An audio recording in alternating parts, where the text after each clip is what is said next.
जन्म महोत्सव की बहुत बहुत बधाई। हमारे लड्डू गोपाल कल्लू जी महाराज साल में एक बार उनके स्नान का हम लोग रखते हैं। तो कल रात्रि को 8 बजे से 9 बजे तक हमारे यूट्यूब चैनल पर, फेसबुक पर आप लोग लाइव ठाकुर जी के 1 घंटे का 8 बजे से 9 बजे तक स्नान का दर्शन रात्रि को कर सकेंगे। मोबाइल पर आप लोग आराम से अपने यूट्यूब, फेसबुक पर ठाकुर जी के सुंदर स्नान का दर्शन, जो साल में एक बार का हम लोग करते हैं, उसका दर्शन आप कर सकते हैं। एक पात्र में जल और दूध ले लीजिए। तो कहोगे गुरु जी ये कथा कहाँ से निकाल के लाए हो? तो विष्णु पुराण में से आप उसको स्मरण कर सकते हो। कहने से विष्णु पुराण में से एक पात्र में देसी गाय का दूध, जल उसमें रखकर, और आपके यहाँ लड्डू गोपाल हो, यदि आपके घर में ठाकुर जी हो, लड्डू गोपाल हो, विष्णु जी का कोई स्वरूप हो, श्री हरि का कोई स्वरूप हो, तो उस पर आप संध्या के समय पर दुर्वा डालकर उस दुर्वा से अगर लक्ष्मी जी के नामों का 108 बार उच्चारण कर कर, घी का दिया लगाकर, कैसर के चावल साथ में रखकर केवल उस जल और दूध का मात्र छिड़का देते हो, तो उसके घर में कभी लक्ष्मी की कमी नहीं आ सकती, संपदा बढ़ती चली जाती है। 108 बार लक्ष्मी के नाम का मात्र उच्चारण कर लेने पर भगवान विष्णु के चरणारविंद पर, भगवान विष्णु के चरणों पर केवल उस दुर्वा का जल का दूध का सिंचन कर देने से भी लक्ष्मी की वृद्धि होती है।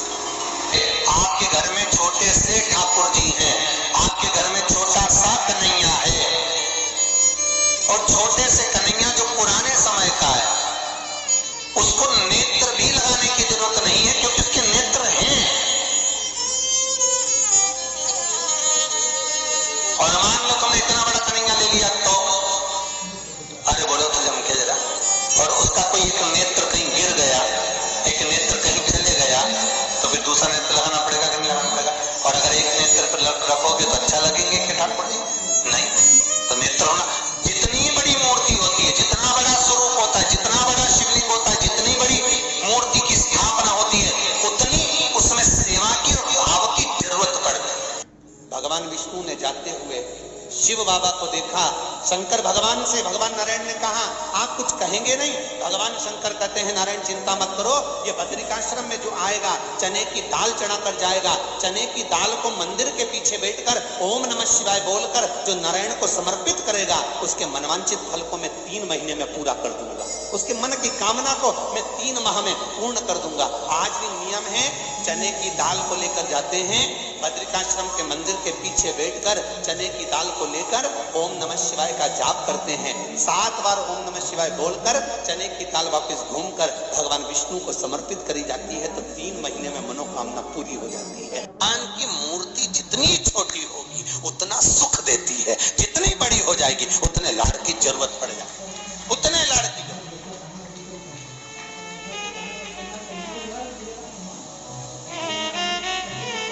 जितनी छोटी। अब आप कहोगे गुरुजी तुम इतनी बड़ी बड़ी बातें करते हो, तुम्हारे ठाकुर जी भी तो देखो कितने बड़े हैं। आपको मालूम होगा कि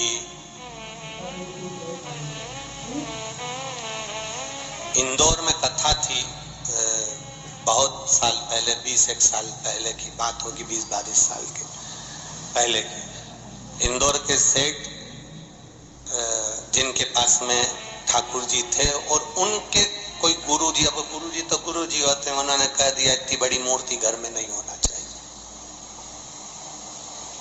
अब उनको कह दिया कि इतनी बड़ी मूर्ति घर में नहीं होना चाहिए, तो वो इनको नर्मदा जी में विसर्जन के लिए लेकर जाने लगे या कहीं देने के लिए जाने लगे। वो हमारे यहाँ कथा में आए थे, तो वो अटैची लेकर आए थे, तो पूछ लिया हमने कि इस अटैची को आप कहाँ ले जा रहे हैं, क्या है इस? उन्होंने कहा इसमें लड्डू गोपाल है ठाकुर जी। हमने कहा कहाँ ले जा रहे हैं? हमारे गुरु जी ने कहा इतनी बड़ी मूर्ति घर में रहती है ना, तो तकलीफ होती है, इसलिए हम इनको नदी में, नर्मदा जी में छोड़ने के लिए या आश्रम पर किसी के यहाँ देने के लिए जा रहे हैं। तो हमने कह दिया लाडला है, कहाँ इसको नर्मदा के जल में आप छोड़ोगे, हमको दे दो, हमारे साथ कथा में चलता रहे, आनंद से श्रवण करता रहे, भक्ति करता रहे। और क्या लाडला है वो, उसका नाम हमने कल्लू रखा, हमारा कल्लुआ है, लाडला। जय हो। सोमवार की अष्टमी पड़ जाए, क्या पड़ जाए सोमवार की? जम के बोलो जरा, अष्टमी। या तो सोमवार की अष्टमी पड़ जाए, या हर महीने शिवरात्रि आती है, हर महीने आती है, या तो सोमवार की अष्टमी पड़ जाए या फिर सोमवार की शिवरात्रि पड़ जाए, हर महीने आती है। प्रयास करना कहीं से देसी गाय का दूध मिल जाए,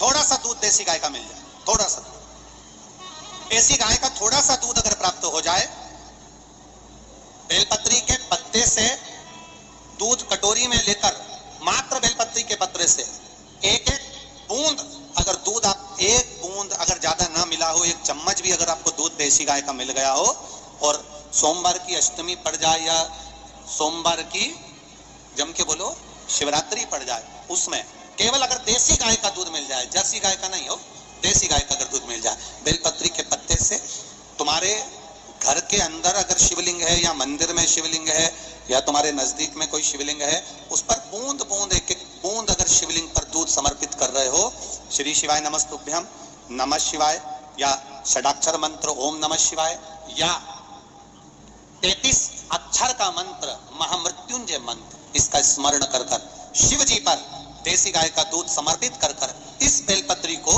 अशोक सुंदरी वाली जगह पर अगर आप समर्पित कर देते हैं, फिर आप जिस भी चीज के लिए अप्लाई करें, मेरा देवाधिदेव महादेव आपका हाथ पकड़कर खींचकर आगे बढ़ा ही दे। मेहनत करना, कर्म पूरा करना, पढ़ाई अच्छी करना, और पढ़ाई के साथ में विद्या अध्ययन करने के साथ में अच्छी मेहनत के साथ में देसी गाय का दूध भगवान शंकर को समर्पित करना, भगवान शंकर को समर्पित करना, देसी गाय का दूध धीरे धीरे धीरे धीरे समर्पित करना, भावों के साथ आप समर्पित करें। देसी गाय का दूध एक एक बूंद समर्पित करें, धीरे धीरे समर्पित करें। और देसी गाय का दूध जब धीरे धीरे समर्पित करें, बड़े रास्ते से, आनंद से धीरे धीरे जब आप समर्पित करेंगे, बेलपत्री वही दूध में सनी हुई बेलपत्र अशोक सुंदरी वाली जगह पर, उस समय पर डंडी का भाग शिवलिंग की ओर नहीं होना चाहिए, उस समय पर डंडी का भाग जहां से पानी बहकर जाता है अशोक सुंदरी की ओर से, वहां पर होना चाहिए। कार्य में सफलता मिलती है। शिव तत्व को धारण। सोमवार की अष्टमी का मतलब आपको इंदौर की कथा में बताया था, जिस दिन शंकर और पार्वती के मिलन का दिवस हो, और केवल एक माता पार्वती के अकेले मिलन का नहीं, 64 योगनिया तक भगवान शंकर से मिलने के लिए आती है।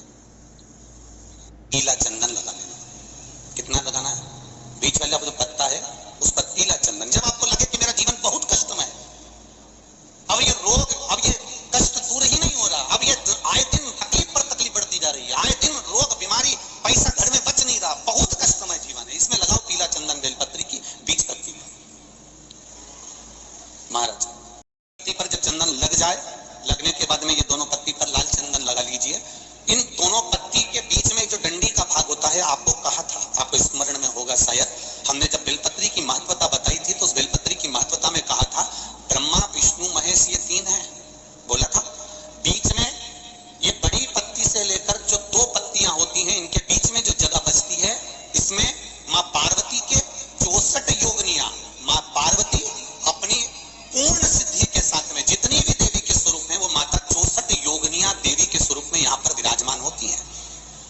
2 पत्ती के नीचे से जो डंडी होती है नीचे तक, ये पूरी डंडी में 33 कोटि देवी देवताओं विराजमान होते हैं इस पूरी डंडी के अंदर। तो ये बीच वाली पत्ती है, ये जो बीच वाली पत्ती का जो भाग होता है, इस पत्ती के भाग में शहद का प्रयोग कर कर, यहाँ पीला चंदन, लाल चंदन, लाल चंदन, शहद का प्रयोग कर कर, इसी तरह से पकड़कर ये बेलपत्री की जो डंडी है वो अशोक सुंदरी पर जब आप समर्पित करें, तो जहां से जल बहता है उस ओर पर इस पत्ती को चढ़ाकर केवल आपके हृदय की बात कहकर देवाधिदेव महादेव से कोई भी शिव जी का मंत्र, पंचाक्षर नमः शिवाय, षडाक्षर ओम नमः शिवाय, श्री शिवाय नमस्तुभ्यम, या महामृत्युंजय मंत्र, जो शिव का मंत्र हो आपके पास में, उसको बोलते हुए देवाधिदेव महादेव को धीरे धीरे जल की धार चढ़ाना प्रारंभ करो। जल की धार जब पूर्ण होने लगे, उसमें थोड़ा जल बचे, अब अशोक सुंदरी पर जो तुमने बेलपत्र चढ़ाई है वहां उस जलधार को चढ़ा। ये प्रयोग आपको केवल सोमवार की अष्टमी पढ़ने पर ही करना है। कौन से दिन करेंगे? जम के बोलिए जरा। सोमवार की अष्टमी पढ़ने पर यह प्रयोग करें, और जल चढ़ाकर बाबा से विनती कर कर उसी बेलपत्र को वापस उठाकर कहीं जलाशय में या किसी पेड़ के नीचे विसर्जन कर दें, और 1 लोटा जल वहां भी चढ़ा दें। बस निवेदन कर कर आ जाइए, मेरा बाबा 3 माह के अंदर हाथ जरूर पकड़ेगा और आपको दलदल से बाहर निकाल देगा। हमें बताया गया